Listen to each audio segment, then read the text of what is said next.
Bueno, vamos a empezar hablando esta cápsula sobre los principios rectores de la interpretación jurídica y vamos a empezar diciendo que Rolando Tamayo y Salmorán expresan que la jurisprudencia constituye el conjunto de reglas de interpretación del lenguaje del derecho. Y estas reglas son de diferentes tipos.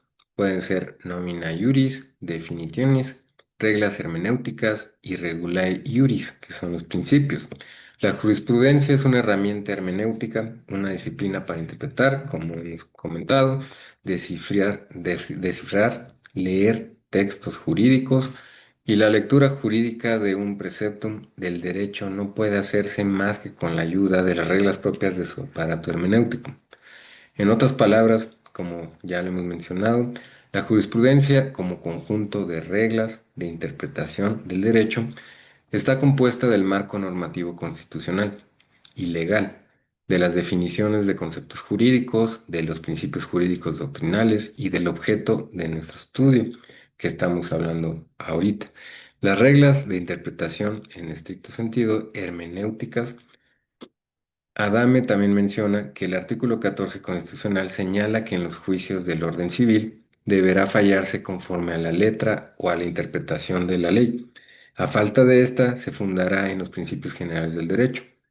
Es decir, que a falta de norma expresa pueden invocarse de manera supletoria los principios generales de derecho para fundar los actos de autoridad, lo que se entiende como el ejercicio del poder público. Burgoa precisa que la palabra autoridad equivale a poder, potestad o actividad, que es susceptible de imponerse a algo y referida al Estado, como organización jurídica y política de la sociedad humana. Implica el poder en el que está investido, superior a todos los que en él existan o pueda existir, y que se despliega imperativamente en tal forma que a nadie le es dable de obedecerlo o desacatarlo. Preciado concibe los principios generales del derecho como los principios más generales de ética social, derecho natural o axiología jurídica, descubiertos por la razón humana, fundados en la naturaleza racional y libre del hombre, los cuales constituyen el fundamento de todo sistema jurídico posible o actual.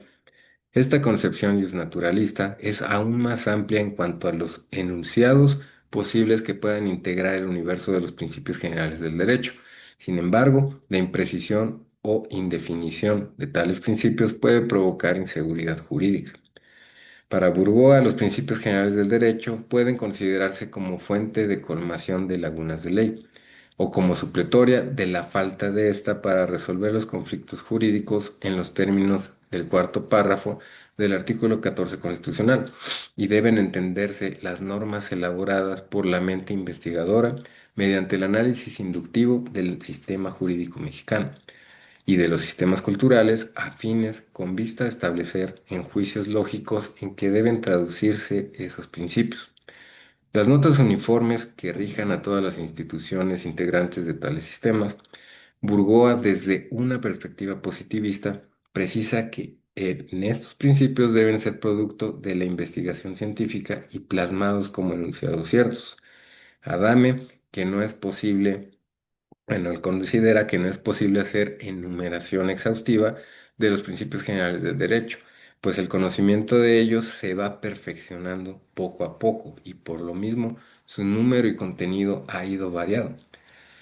Y por supuesto, la concepción de los principios generales del derecho como producto social cambia en el tiempo y en el espacio que rige determinado sistema normativo, por lo que el derecho se actualiza cotidianamente. No obstante, la dificultad que implica hacer una relación completa de lo que se considera como principios generales del derecho, a manera de ejemplificación, se pueden mencionar algunos de estos principios. Y podemos empezar diciendo el principio de conflicto de normas, y consiste en la imposibilidad de observancia o aplicación simultánea de dos normas, como lo hemos visto en cápsula anterior. Y para que el SEN es imposible que coexistan normas en conflicto y nos explica que la doctrina tradicional, manteniendo el dogma de la consistencia lógica del orden jurídico, trata a las normas en conflicto como si éstas constituyeran una contradicción lógica. Sostiene que en todo orden jurídico es lógicamente imposible que coexistan dos normas válidas en conflicto, así como dos enunciados contradictorios no pueden ser ambos verdaderos. De la misma forma, es lógicamente imposible que dos normas en conflicto sean válidas, como ya también lo hemos visto en lo largo de la materia, y solo una puede ser considerada válida. Desde el punto de vista del formalismo lógico kelseniano, el conflicto de normas no es más que la apariencia a priori de un fenómeno jurídico, el cual se dilucida al precisar los alcances de cada una de dichas normas.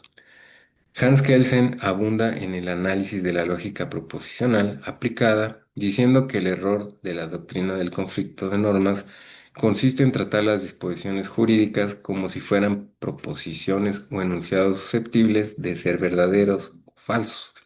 Las disposiciones jurídicas no son ni verdaderas ni falsas y son válidas o no válidas. La diferencia más significativa entre el conflicto de normas y la contradicción lógica reside en que mientras que la contradicción lógica, uno de los enunciados desde su origen, es necesario falso, en el conflicto de normas, por el contrario, ambas normas son necesariamente válidas. De otra forma no habría conflicto.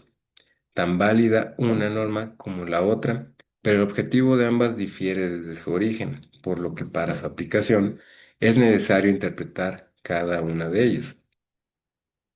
También García Maínez señala que cabe observar que la validez de una norma solo se anula mediante un acto de derogación.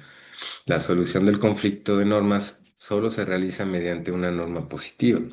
A mayor abundamiento, Tamayo y Salmorán nos ilustran mencionando que esta norma positiva pudo haber sido prevista o creada ad hoc en la sentencia. También tenemos el principio de definitividad y se entiende por principio de definitividad el requisito de que se haya agotado todos los recursos ordinarios para que proceda la acción pretendida, y este término se utiliza en el juicio de amparo y en derecho administrativo. Este requisito de procedibilidad de la pretensión de amparo está contemplado por el artículo 107 de la Constitución, fracciones tercera y cuarta, y la primera referente a actos jurisdiccionales y la segunda a actos administrativos. Y tengas en cuenta que los recursos que hay que agotar previamente deben ser ordinarios. En consecuencia, no es obligatorio intentar los extraordinarios, y mucho menos los excepcionales. También tenemos el principio de legalidad, y todo acto de los órganos del Estado debe estar fundado y motivado. Y esto, el Estado de Derecho, consiste en que los gobernantes puedan hacer única y exclusivamente lo que de manera expresa les faculta la ley, mientras que los gobernados pueden hacer todo lo que no esté prohibido en la ley. El principio de legalidad se encuentra consagrado como derecho fundamental en el orden jurídico mexicano, en los artículos 103 y 107 de la propia Constitución, y esto nos brinda certidumbre jurídica. Es conveniente advertir que el principio de legalidad alude a la conformidad o regularidad entre toda norma o acto inferior con respecto a la norma superior, que le sirve de fundamento de validez, por lo que opera en todos los niveles o grados de la estructura jerárquica del orden jurídico. De este modo, no es únicamente en la relación entre los actos de ejecución material y las normas individuales, decisión administrativa y sentencia, o en la relación entre estos actos de aplicación y las normas legales y reglamentarias, en donde se puede postular la legalidad o regularidad y las garantías propias para asegurarla, sino también en las relaciones entre el reglamento y la ley, así como entre la ley y la Constitución. Las garantías de la legalidad, de los reglamentos y las de constitucionalidad de las leyes son tan concebibles como las garantías de la regularidad de los actos jurídicos individuales. Así, el artículo 14 y 16 constitucional, particularmente por el desarrollo jurisprudencial que han tenido, mismo que proviene del que se le dio a sus equivalentes durante la vigencia de la Constitución de 1857, proporcionan la protección del orden jurídico total del Estado mexicano, por lo que el principio de legalidad en ellos contenido representa una de las instituciones más relevantes y amplias de todo régimen de derecho. También tenemos el principio de mayoría y es una manifestación democrática de la voluntad mayoritaria del organismo. Al no existir unanimidad en la votación, aplicando el término al lenguaje forense. Por voto debe entenderse al parecer o dictamen manifestando en una junta o entre corporativo para la decisión de algún punto o elección de algún sujeto. Con esta acepción, el voto puede ser consultivo o deliberativo. El voto es la forma democrática en que puede manifestarse la voluntad dentro de una colectividad y en las juntas o asambleas de las sociedades las opiniones y voluntades de las personas que la integran se unifican por medio de particulares principios jurídicos establecidos por el legislador que generalmente consisten en atribuir a la corporación la voluntad de la mayoría de sus componentes para la decisión de un asunto sujeto a debate y que vinculan a todos ellos, incluso a los ausentes y disidentes. La mayoría se funda y se funde y de esta nace la voluntad del ente. Si bien la voluntad de la persona jurídica es una ficción de derecho, también es cierto que causa efectos jurídicos en los derechos y obligaciones de los miembros de la institución respectiva.